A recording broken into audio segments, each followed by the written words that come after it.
Assalamualaikum. Waalaikumsalam. Silakan duduk. Iya, duduk senyaman mungkin ya. Santai aja kita nih, relax aja. Nggak perlu tegang gitu ya. Iya Bapak. Oke, sebelumnya nih Bapak nih kan belum tahu nih siapa saudari nih. Mungkin bisa diperkenalkan diri dulu. Assalamualaikum warahmatullahi wabarakatuh. Waalaikumsalam. Nama Ulun Nur Hidayah. Ya, Nur Hidayah. Bisa Dipanggil dipanggil biasanya. Dayah. Oh ya, jadi Bapak panggil Nak Dayah ya, gitu ya. Sebelumnya nih jurusan apa diambil nih? IPS IPS kelas 12. 12. Seperti ya. Sebelumnya nih Bapak ingin tanya nih, apakah Nak Dayah tadi ya pernah yang namanya melaksanakan proses konseling? Tidak pernah. Belum pernah. Belum pernah ya. Oke, nanti Bapak akan sedikit menjelaskan tahap-tahapan konselingnya. Oke, jadi begini ya. Untuk dari Bapak akan menjelaskan sedikit apa sih itu konseling itu sendiri. Konseling itu ialah proses interaksi antara konselor ataupun konseling baik secara langsung ataupun tidak langsung, yang dimana bertujuan untuk membantu mengembangkan potensi ataupun memecahkan permasalahan yang dialami oleh klien ataupun konselor itu sendiri. Ya seperti ya contoh dari garis besarnya, garis umumnya seperti itu.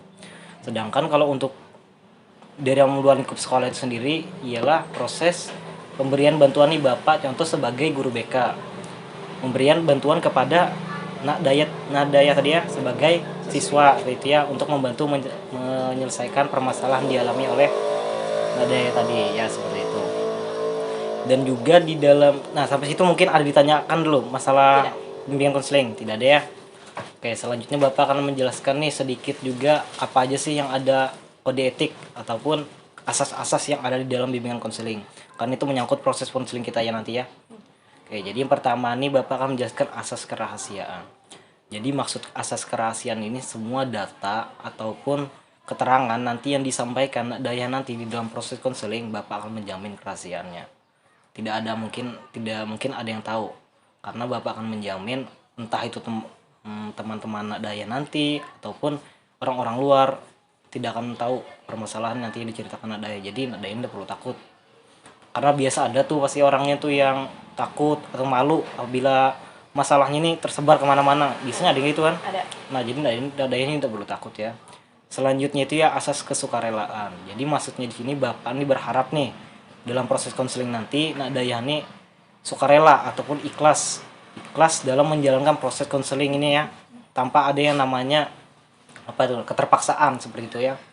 Nah selanjutnya itu ialah asas keterbukaan. Nah jadi atas keterbukaan ini Bapak juga berharap nanti di dalam proses konseling kita nanti ini Nak Dayah ini terbuka. Maksudnya bukan terbuka secara fisik, bukan seperti itu. Maksudnya itu ialah terbuka dalam hal pemikiran, terbuka dalam hal permasalahannya. Jadi permasalahan ini tidak boleh ditutupi seperti itu, tidak boleh dirahasiakan seperti ya. Tujuannya untuk apa? Jadi tujuannya itu nanti untuk agar permasalahan Dayah ini bisa cepat terselesaikan seperti itu ya. Oke, sampai situ mungkin bisa dipahami. Ada yang ditanyakan mungkin? Tidak ada. Oke. Mungkin bisa langsung diceritakan enggak? Namun sebelum itu Bapak ingin kontrak nih. Kira-kira waktu yang diperlukan nih berapa lama nih untuk proses konseling kita hari ini nih? Kira-kira 5 menit ya kira-kira ya. Boleh juga 5 menit. Oke, karena waktu kita ya cukup sedikit ya karena permintaan Dayah tadi ya, mungkin bisa langsung diceritakan nih apa permasalahannya yang dialami ya. Permasalahan ulun kayak ulun kan bingung nak lulusnya nak kuliah atau kerja atau nikah. Jadi yang nak kuliah ulun terhalang dari biaya. Jadi solusinya nak kuliah ada biaya kayak apa Kak?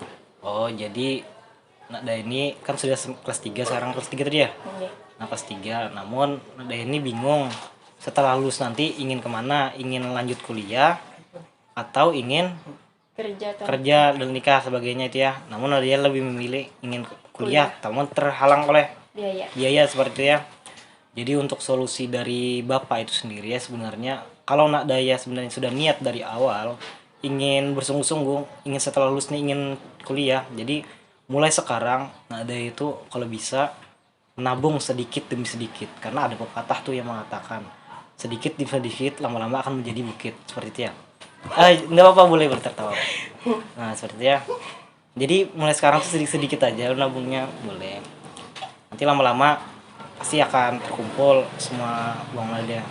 Dan juga Dayani tidak perlu takut nih kalau misalnya sudah masuk, sudah lolos di dalam kuliah nanti terkendali lagi oleh oleh biaya. Mungkin nanti Dayani bisa karena lagi kuliah sambil bekerja seperti itu ya. Karena biasa yang dilakukan oleh mahasiswa tuh biasanya kayak gitu. Bekerja bisa juga. Jadi sambil berkuliah, sambil bekerja untuk untuk menutupi nanti untuk pembayaran untuk di semester selanjutnya. Seperti itu ya. Nah, mungkin ada lagi kah permasalahan yang ingin disampaikan dari Nak Daya itu sendiri? Tidak ada. Tidak ada ya.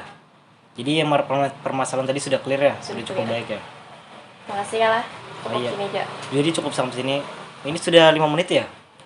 Bisa udah 5 menit ya. Oke. Makasih kalah. Wassalamualaikum warahmatullahi wabarakatuh.